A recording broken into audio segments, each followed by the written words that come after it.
Nick Margerrison here, welcome to Top Med Talk. And on today's Top Med Talk, we've got a conversation with Hilary Swales. Now, she's the lead for patient information at the Royal College of Anaesthetists, and we're at Anaesthesia 2019, looking at the toolkit, the Fitter, Better, Sooner toolkit that Hilary, you're promoting. Do you want to tell us a little bit about this, first of all?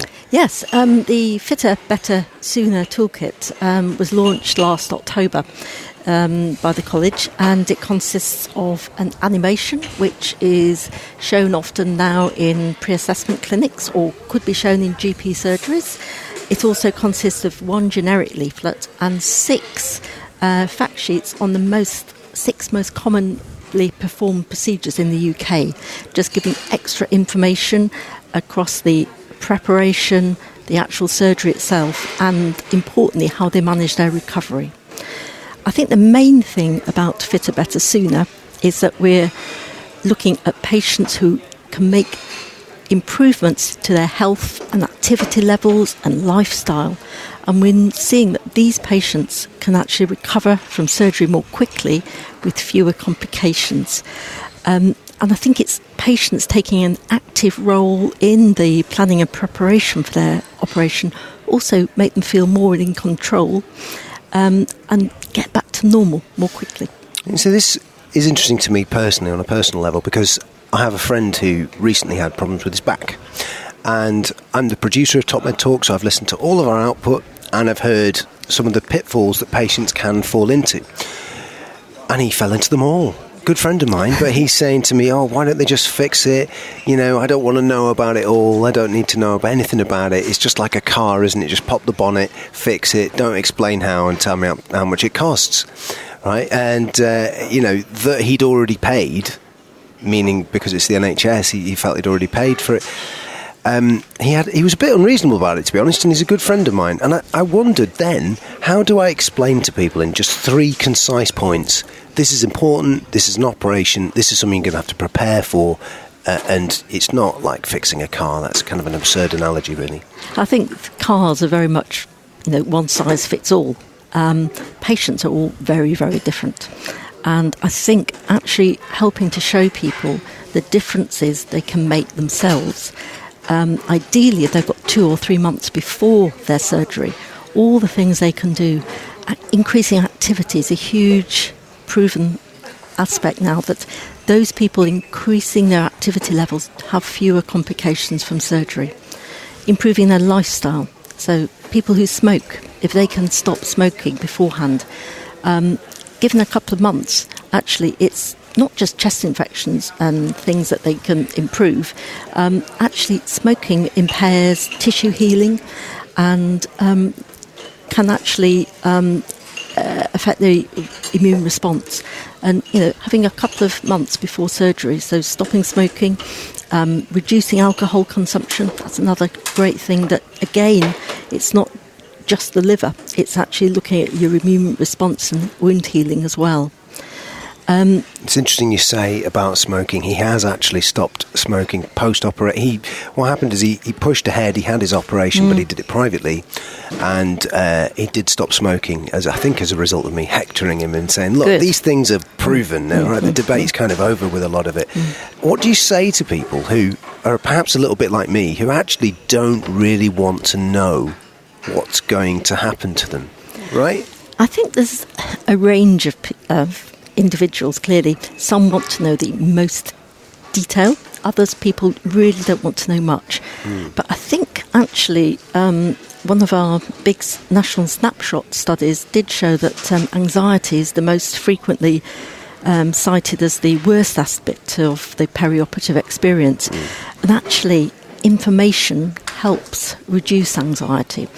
The key areas where we need a patient to be involved is the pre-operative preparation, and actually what people are anxious about often we can explain. So good quality information, such as we produce by the Royal College of Anaesthetists. If we give that to patients, it helps explains the basics. And also we need patients to be actively involved in their recovery. And those patients who have plan in advance, plan who's going to help them, plan so that they've got a freezer full of food and people to help with their shopping, people to pop in and help them, they actually do well. And also the patients, themselves, they're motivated to recover well and actually understand that people are tired after an operation. That's normal. And the importance of slow improvement and having a recovery diary so they can see how much they're improving day by day. And it's that sort of motivation and things that's really important for them to know about in advance. The actual details of the surgery they need to know a little bit about just to understand the consent process so that they understand what they're actually consenting to, and especially if there's any choices.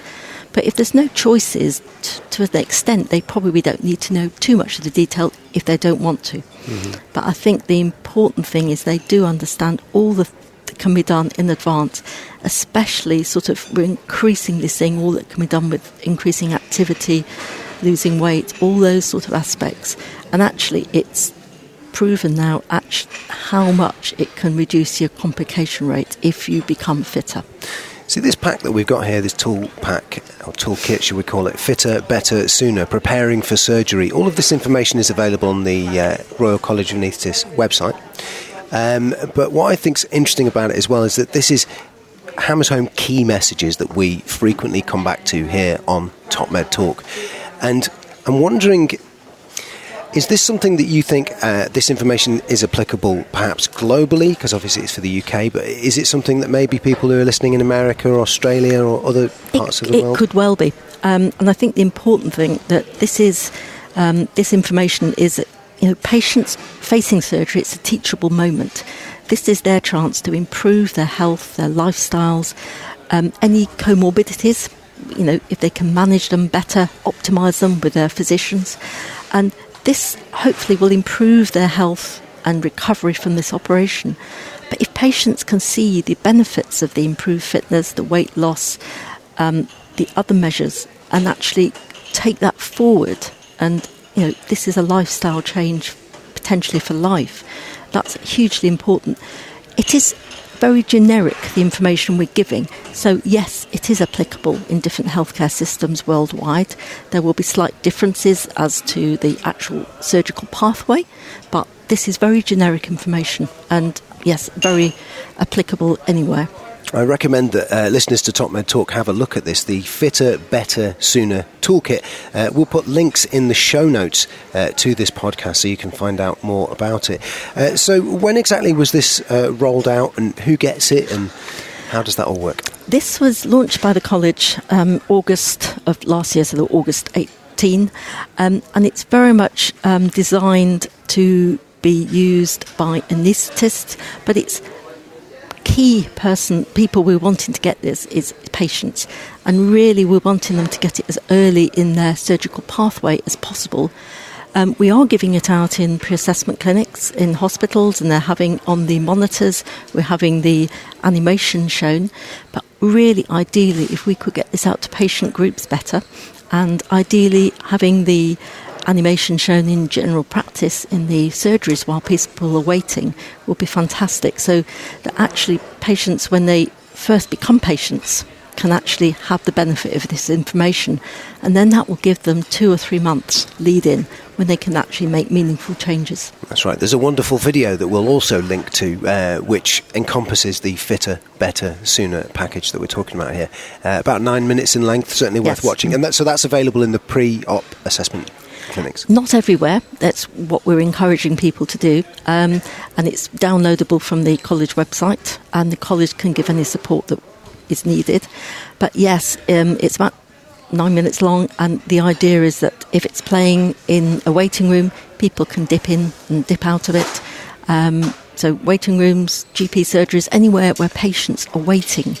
And in hospitals nowadays, there's very much a clear wall advice, so we don't have posters up, but if we've got a monitor with this playing, it's fantastic, captive audience. So in your experience, patients in the UK, what are some of the key attitudes that we need to address and perhaps completely change towards this towards surgery? I think the fact that I think one attitude is that they just go into hospital and they're fixed. Actually, the key message that we need to get out is that you as a patient can make a big difference to how your surgery goes. And taking ownership of it is really, really important. There's so much you can do, and there's so much information available for you if you want it. And this is partly for preoperative, but what the surgery actually entails itself, and about lifestyle changes and the importance of these. And I think this is really under-recognised in our population. We're seeing increasing levels of inactivity amongst our population, and obesity rates rising. And if we do one thing, the important thing is to increase activity of our population. You know, one of the things that's happened with me as a result of listening to Top Med Talk and hearing different phrases such as exercise is real medicine, as an example, it's made me start doing a bit of exercise. So it's fantastic. So it's been good. It's been good in that sense, hasn't it? I've been listening to people talking about how clear the benefits are, and it's encouraged me to do a little bit of exercise. But I wonder what you think of this. Someone once said to me that getting ready for an operation is like preparing for a marathon. I think in many ways it's right. Clearly, different operations. Some operations are less of a marathon than others. But yes, I mean, the body, it's a great surgical response to stress is probably not very different in many ways from something like a marathon. And the key thing is a marathon, you just don't go in there and book yourself in for a marathon and go for it a week later. You train for it. And actually, yes, there's so much you can do to actually train your body. And different people, we say fitness, we don't mean doing marathon training. We mean doing exercise at the level that you can do it. So for some people with joint problems, obesity, that will be swimming. They're in a much more supportive atmosphere. Other people, yes, they may choose to do running, but it's the key thing is of increasingly it's shown to be sort of activities that stress your cardiovascular system a little bit, so make you a little bit out of breath, get your pulse rate up. And interval training has been shown to be probably the way forward. But anything we can do to increase people's sort of wish to do exercise, be it with their family, be it on their own. Lots of electronic gadgets nowadays to people can Fitbits and whatever, just so that people can measure their activity, and hopefully that can incentivise them to do more. Wonderful. And you were saying as well, bringing things from your house to make yourself feel more comfortable when you're in hospital and that kind of stuff. All those preparation techniques. And I think great. There's a lot of people think that when they're coming into hospital that they're going to come in and straight away have their surgery. There's actually people, it's just sort of expectation management that there's going to be a bit of sitting around. So take in things to occupy, some music, something to relax you, a book, a puzzle book, something to take your mind off what's about to happen. People also, we can teach people, or people can teach themselves some breathing exercises for relaxation. People do yoga, whatever. But all of this is such an important part of actually how the day goes on your operation. And then just to wrap here on a final question, do you have any specific messaging for people who are concerned about pain or pain management, particularly for people who are listening in America? Obviously there's a big issue with the opioid crisis.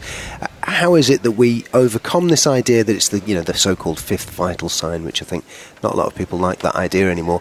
How do we overcome that, prepare people for pain, but not sort of fall foul of making them worse, making them more anxious about it? I think the key thing is that, people's managing expectations. And I think managing the expectation, though, that people don't expect to be pain-free. People expect to have some pain after surgery, and it's how we manage it. And we can tell them what we can do to support it. There's also some choices people may want to make before their operation as to whether they have epidurals or regional techniques that can help reduce the pain afterwards. And this is very much something they should be involved, a shared decision-making pathway. But yes, the key thing is patient expectation. We're not saying that patients should be pain-free when they go home, but they should be able to manage it themselves. Do you know what? Fascinating conversation. I want people to have a look at this. We will include links on the show notes. If you go to topmedtalk.com, you'll be able to find the Fitter, Better, Sooner toolkit and the accompanying video. Hilary Swales, thanks for being with us. Thank you. Top Med Talk. Thanks for listening to Top Med Talk. Now, before we let you go, it's important that we remind you to subscribe to Top Med Talk. That way you'll never, ever miss another episode. Also, if we could encourage you to join us on social media, Twitter, Facebook, LinkedIn, YouTube, pretty much every single social media platform, we're there. Join us. And finally, check out topmedtalk.com. If you go to our website, you can subscribe to email updates. That way we can always tell you where we're going to be, what we're going to be doing, and how you can join us. topmedtalk.com and click on the section marked email updates. Finally, Top Med Talk is proud to act as the broadcasting arm of EBPOM, Evidence-Based Perioperative Medicine. We'd love you to find out more about them as well. ebpom.org is their website. That's ebpom.org. And if you go to ebpom.org/meetings, you can find out about some of the wonderful meetings that we attend and cover across the year here on Top Med Talk. That's ebpom.org/meetings.